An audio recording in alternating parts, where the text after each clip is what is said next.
இன்றைக்கி சமையல் வந்து தேங்காய் சாதம், கத்திரிக்காய் பரங்கிக்காய் போட்டு சாம்பார், கேரட்டு போட்டு கேரட்டு விட மாட்டேங்க, கேரட்டு கத்திரிக்காய் பரங்கிக்காய் போட்ட சாம்பார், அப்புறம் வந்து வெண்டைக்காயில் வந்து வேர்க்கடலைலாம் போட்டு ஸ்டஃப் பண்ண ஃப்ரை. சூப்பர், கேட்கவே அமக்கலமாக இருக்கு. பருப்பு வேக வச்சுருக்கேன். இந்த சாம்பாருக்கு தோரம்பருப்பு வச்சுருக்கேன். இங்கே வந்து இந்த காயெல்லாம் வந்து இதெல்லாம் விட்டு கொஞ்சம் வேகட்டும். துணி உப்பு போட்டுருக்கேன். இது வந்து இந்த மருந்து காத்தால பெருமாளுக்கு இது பண்ணோம் இல்லையா, அந்த இழுப்பு சட்டிலையும் வதக்கிடலாம், அதை வேஸ்ட் பண்ண வேண்டாம்னு நினச்சிட்டு வச்சுருக்கேன். அக்கா வச்சுருக்கேன். ஓகே, என்ன ஸ்டஃப் பண்ண போகிறேன்? இந்த ஸ்டஃப் வந்து வேர்க்கடலை இருக்குல்ல, ஒரு என்ன வறுத்துட்டு பொடி பண்ணிட்டேன். ஆக்சுவலாக பொடி பண்ணி வச்சுருக்கேன். வெறும் வேர்க்கடலை பண்ணலாம், இல்லை கடலை மாவு வச்சு பண்ணலாம், இல்லை பொட்டுக்கடலை மாவு வச்சு பண்ணலாம், என்னென்னா பண்ணிக்கலாம். ஸோ வேர்க்கடலை பொடி பண்ணது இருந்தது. எவ்வளோ வேர்க்கடலை? ஒரு 100 கிராம்ஸ் எடுத்துக்கேன். இன்னும் ஒரு கை ஃபுல்லாக எடுத்துட்டேன். ஓகே, அதை வந்து வறுத்து எடுத்துட்டேன்.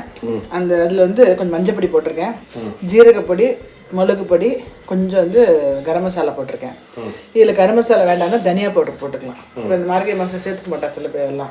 அவள் வந்து வேணும்னா தனியா பவுடர் போட்டுக்கலாம். உப்பு இது எல்லாத்தையும் ஒரு எலுமிச்சம் அதையும் கொஞ்சம் புழிஞ்சிட்டு கொஞ்சம் ஜல விட்டு கொஞ்சம் கெட்டியாக பிசைஞ்சிக்கிறேன். காமிக்கிறேன் பாருங்க. ஓகே, ஒரு நிமிஷம் ஒன்று பண்ணிருக்கேன். இது வந்து எல்லாத்துலேயும் நல்லாயிருக்கும். ஆக்சுவலாக இப்போ இன்றைக்கி தேங்காய் சாதத்தில் வந்து முந்திரி பருப்பு போட்டனால இங்கே வந்து இது எடுத்துனேன், வேர்க்கடலை. இல்லைன்னா பொட்டுக்கடலை, அந்த மாதிரி ஏதாவது கொஞ்சம் கொஞ்சம் இது கன்சிஸ்டன்சி வைக்கிறதுக்காக. அது ஓகே. என்னென்னா பவுடராக வச்சுருந்தோம்னா என்ன இடத்துல அப்படியே உதிர்ந்து சும்மா வேஸ்ட் ஆகிடுறதுனால நான் என்ன பண்ணுவேன், அது மாதிரி கொஞ்சம் அந்த அளவுக்கு ரொம்ப இதுவாக இப்போ கொஞ்சம் வேலை. இது வேலைன்னா என்னென்னா ஒன்று தான் இது எப்படி இருந்தாலும் அந்த காம்பை கட் பண்ணிவிட்டு நடுவில் மட்டும் இப்படி ஓப்பன் பண்ணியிருக்கோம். இப்படி இந்த மாதிரி பண்ணணும். அது சின்ன சின்னதாக கிடைக்கும் போது இப்படி பண்ணணும். ஓகே, இதுக்குள்ளே அப்படியே வச்சுட்டு கொஞ்சம் அப்படியே ஒரு எண்ணெயை விட்டு இந்த அடுப்பில் வச்சிட்டோம்னா சிம்மில் வச்சிட்டோம்னா அது பாட்டு ஆயின்னு இருக்கும். இந்த கன்சிஸ்டன்ட் இப்படி இருக்கு பார்த்தீங்களா, இந்த மாதிரி ரொம்ப ஜலம் வேண்டாம், இது வேண்டாம். அப்படி எடுத்துட்டு இந்த கையால் கூட பண்ணிக்கலாம். பண்ணிட்டு என்ன பண்ணேன்னா கையாலே அப்படி ஃபில் பண்ணிக்கலாம். கையாலே ஸ்பூன் எடுத்து பண்ணலாம்.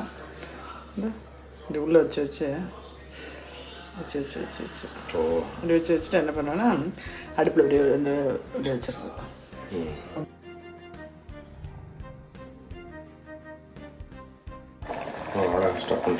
எல்லாம் பண்ணிட்டேன். இது வந்து அப்படியே எண்ணெயில் பொரிக்கணும். ஜாஸ்தி எண்ணெய் விட்டு பொரிக்கனாலும் பொரிக்கலாம்.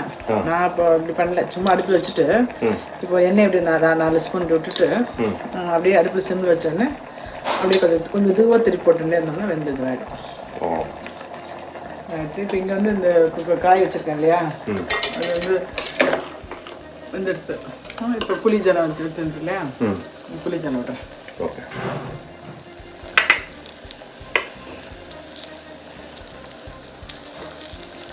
புளி வந்து நார்மல் சாம்பார் தான். அந்த அளவுக்கு என்ன எவ்வளோ வேணுமோ அது வைக்கணும்.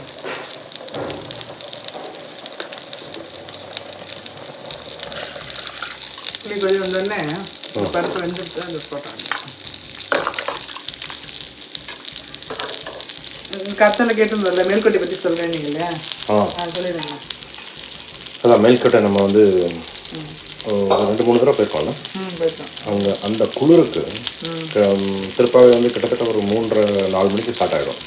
இல்லை அந்த கோஷ்டி வந்து போடுவான் 3:30 மணிக்கெல்லாம் ஸ்டார்ட் ஆகும் காலம்பரை. 2வது மலை மேலே இருக்குது. ஏற்கனவே அந்த இடத்துல குளிர் ஜாஸ்தி, மலை இருக்கிறதுனால இன்னும் குளிர் இருக்கும். சரியான குளிர் காலம்பரை 3 மணிக்கு மார்கழியில். இங்கே நார்மலாக இங்கே இருக்கிற குளிரை விட ஜாஸ்தியாக குளிர் இருக்கும். அங்கே பெங்களூரோட ஜாஸ்தியாக குளிர் இருக்கும். ஜென்ரலாக இதில் வந்து இந்த மருந்தில் வந்து நம்ம வந்து இஞ்சியும் ஜீரகம்லாம் போடுவோம் இல்லையா. இதோட குவாலிட்டி என்ன அப்படின்னா பாடியில் வந்து ஹீட்டு வந்து எமிட் ஆகும். ஜென்ரலாகவே இந்த மாதிரி மருந்து வந்து வின்டர் டைமில் சாப்பிடும். ஏன்னா குளிர்காலத்துக்கு டைஜஷன் பிரச்சனை வரக்கூடாது அப்படின்னு தீபாவளி டைமில் வந்து ஆயில் ரொம்ப சாப்பிட்றதுனால இந்த டைஜஷனுக்கு இந்த மருந்து சாப்பிடும். இந்த மேல்கொடல் வந்து குளிர் இருக்கிறதுனால பாடியில் வந்து ஹீட் எமிட் ஆகும். ஸோ பாடியை வந்து கொஞ்சம் வார்மாக வச்சுக்கணும். நீ காலம்பரை நீ 3:30 மணிக்கு அங்கே போய் உட்காரணும் திருப்பா அப்படிங்கிறது. அப்படிங்கும்போது பாடியில் கொஞ்சம் வார்மாக இருந்துன்னு வச்சுக்கோங்க, குளிர் தெரியாது.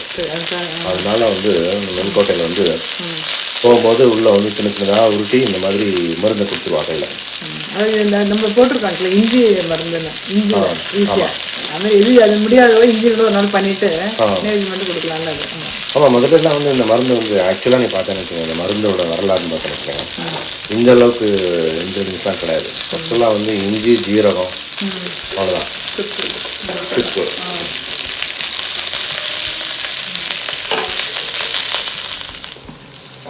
தேங்காய் சாதத்துக்கு கொஞ்சம் தேங்காய் எண்ணெய் விட்டுப்பேன். தேங்காய் எண்ணெய் விட்டுட்டு அப்புறம் கொஞ்சம் கடலை எண்ணெய் விட்டுட்டு பண்ணுறது எல்லாம் தெரிஞ்சு அது நிறைய ரெடி பண்ணி காமிச்சிருப்போம். கடலைப்பருப்பு, உளுத்தம்பருப்பு, முந்திரி பருப்பு அது வச்சுருக்கேன் இல்லையா, இது போடணும். அப்புறம் கருவேப்பிலை இது போடணும். தேங்காய் சாதத்து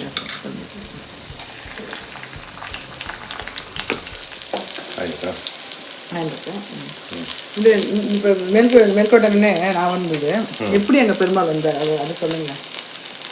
மேல்கோட்டைக்கு மேல்கோட்டை வந்து கிட்டத்தட்ட 12th century பிகினிங்கில் ராமானுஜர் வந்து அங்கே போய் இருந்திருக்கார். அங்கே மேல்கோட்டை, ஆமாம், தண்டனூரில் இருந்திருக்கார். ஃபர்ஸ்ட்டு மேல்கோட்டையில் இருந்திருக்கார். அப்போது அந்த டைமில் ஒரு 12 வருஷம் இருந்திருக்காரு.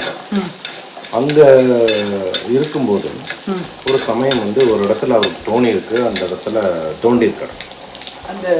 அந்த இருந்த பூமியில் அந்த இடத்துல தோண்டும் போது இந்த விக்கிரகம் கிடச்சிருக்கு. விக்கிரகம் கிடச்சிருக்கு. அதை வந்து அங்கே வந்து பிரதிஷ்டை பண்ணி அங்கே வச்சது. அவருக்கு வந்து ரொம்ப ரொம்ப செல்லமான ஒரு நாராயணன்.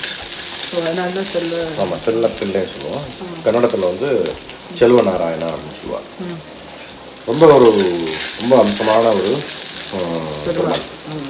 ஒரு சமயத்தில் என்ன இருக்கு, அந்த உற்சவ மூர்த்தி வந்து கோவில்ல இருந்து காணா போயிடுச்சு. அது வந்து முகல் டைம்ல, முகலுடைய ஆட்சி நடந்த காலம் அது. அந்த டைம்ல அந்த குழந்தை, அந்த அரசனோட பொண்ணு வந்து அது விளையாடிட்டு இருக்கான்னு, அதை வச்சு விளையாடிட்டு இருக்கான்னு தகவல் தெரியும் ராமானுஜருக்கு. ராமானுஜர்கிட்ட போய் எல்லாம் சொல்லுவா. எல்லாரும் போய் கேட்கும்போது அந்த குழந்தை கொடுக்காது, விளையாடிட்டு இருக்காரு வச்சுட்டு. அப்போ ராமானுஜர் வந்து செல்லப்பிள்ளை வா, ஓடி வா அப்படின்னாராம். அப்போ அந்த உற்சவமூர்த்தி வந்து ஜல் ஜல்னு ஓடி வந்திருக்கான். அப்புறம் அந்த குழந்தையும் பெருமாளை விட்டு இருக்க முடியாதுன்னு சொல்லிட்டு அந்த பொண்ணும் வந்து ராமானுஜர் கூடயே மேல்கோட்டைக்கு வந்துருப்பாங்க. அதான் வந்து நம்ம உள்ளே என்ட்ரு ஆகும்போது அந்த பெரிய பிரகாரத்தில் போகும்போது ஒரு சன்னதி இருக்கும், துலுக்கநாச்சியார். அந்த சன்னதிக்கு பேர் துலுக்கநாச்சியார்னு. அந்த பொண்ணு, அந்த முகல் அரசனுடைய பொண்ணு, அவளும் அங்கேயே பெருமாளை தெரிவிச்சுன்னு அங்கேயே இருந்தான். துலுக்கநாச்சியார் அப்படின்னு இன்னொரு இது இருக்கும்.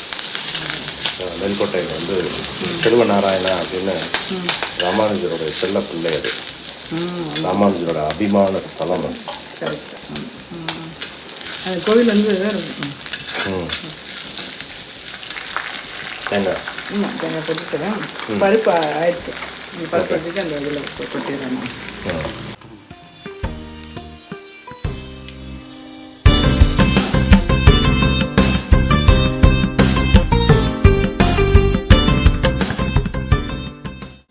நம்ம மேல்கோட்டைக்கு வந்து 2-3 தடவை வந்து இதுக்கு போயிருக்கோம் இல்லையா, இந்த மார்கழி மாதம். அப்புறம் ஸ்பெஷல் ஃபேமஸ் வந்து வைரமுடி சேவை தான் இல்லையா, பங்குனி மாதம் நடக்கும். அதை சொல்லுங்க. அது பங்குனி உத்திரத்துக்கு வைரமுடி சேவை. அங்கே வந்து நிற்க முடியாது. இந்த மேல்கோட்டையில் நிற்கிறதுக்கு இடம் இருக்காது. வண்டி கிண்டி தான் பார்க் பண்ணுறதை விட்டுரு, நிற்கிறதுக்கே இடம் கிடைக்காதுங்க. நம்ம ஒரு தடவை போயிருந்தோம் வைரமுடி சேவைக்கு. இந்த வைரமுடி சேவைக்கு அதுக்கு ஒரு கதை இருக்குது, ஒரு குட்டி கதை இருக்குது. ஒரு தடவை பிரகலாதனுடைய பையன் வந்து என்ன பண்ணுவான்னா, இந்த இதை வந்து வைரமுடியை வந்து பாதாள லோகத்தில் போய் ஒழிச்சு வச்சிருக்கோம். அதை வந்து இவர் இருக்கார் இல்லையா, கருடன் இதை எடுத்துட்டு வந்துட்டு இருப்பார். அப்படியே பறந்து வந்துட்டு இருக்கும்போது ஒரு வனத்தில் வந்து கிருஷ்ணன் வந்து அழகாக புல்லாங்குழல் வாசிந்து உட்காந்துருப்பார். அந்த நாதத்தில் மயங்கி அதை வந்து கிருஷ்ணனுக்கு போட்டுருவார் கருடன். அந்த வைரமுடியை கிருஷ்ணன் தலையில் வச்சுருவார். கிருஷ்ணன் வந்து அதை வந்து உற்சவமூர்த்திக்கு போட்டு விட்டுருவார். அது வந்து கருடன் வந்து பெரிய திருவடி இல்லையா, அந்த பெரிய திருவடி வந்து அந்த அந்த முடியை வந்து எடுத்து போட்டனால அது பேர் வைரமுடின்னு சொல்கிறோம். ஆக்சுவலி இது வந்து வைன முடி, வைனதேயன் சொல்லுவா கருடனுக்கு ஒரு பேர் வந்து வைனதேயன். அதனால் வைனமுடி, அது அப்படியே வைனமுடின்னு சொல்லி அது அப்படியே வைரமுடி ஆயிடுச்சு. வைனமுடி, வைனதேயன் வந்து கிருஷ்ணனுக்கு போட்ட முடிங்கிறதுனால அது பேர் வைனமுடி. வைரமுடின்னு சொல்லுவாங்கல்ல, பங்குனிக்கு நடக்கும், ரொம்ப விசேஷமாக இருக்கும். அப்போ வந்து பெருமாள் வந்து உற்சவ மூர்த்தி வந்து கருடன் மேலே உட்காந்து அந்த வைரமுடி தரையில் போட்டுட்டு மரக்கலமாக வருவார் ஊர்வலம். வரும்போது தான் இவ்வளோ ஆமாம். குழம்பு தாளிச்சிடுறேன். கடுகு வெந்தயம் போட்டு பெருங்காயம் போட்டிருக்கேன். ஓகே, போட்டு குழம்பு ஆஃப் பண்ணி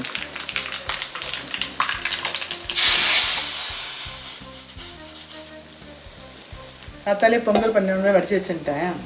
நான் அப்படியே ஆற வச்சுட்டு இப்போ கலந்து வச்சேன். ஓகே, ஆச்சா? எடுத்து வெண்டைக்காய், ஸ்டஃப்டு வெண்டைக்காய். ஸ்டஃப்டு வெண்டைக்காய் சூப்பர்ல. நல்லா இருக்கும், பசங்களுக்கு பிடிக்கும். கத்திரிக்காய் நல்லா இருக்கும். கத்திரிக்காய் நல்லா இருக்கும், பார்க்கும்போது தெரியுது. அமக்கலாம். ஸோ தேங்காய் சாதம், கத்திரிக்காய், பரங்கிக்காய், கேரட் போட்ட சாம்பார், ஸ்டஃப்டு வெண்டைக்காய். நேற்று மீனாட்சி கேட்டிருந்தால. ஓ ஆமாங்க, அதுக்காக நான் வச்சுருக்கேன். ஓகே. ஸோ ஸ்டஃப்டு வெண்டைக்காய்னா தமிழில் என்ன சொல்கிறது? திணிக்கப்பட்ட வெண்டைக்காய் தெரியலையே, என்னன்னு தெரியல. ஸ்டஃப்டு பிந்தி. Okay, super, thank you. வளமுடன் வாழ்க.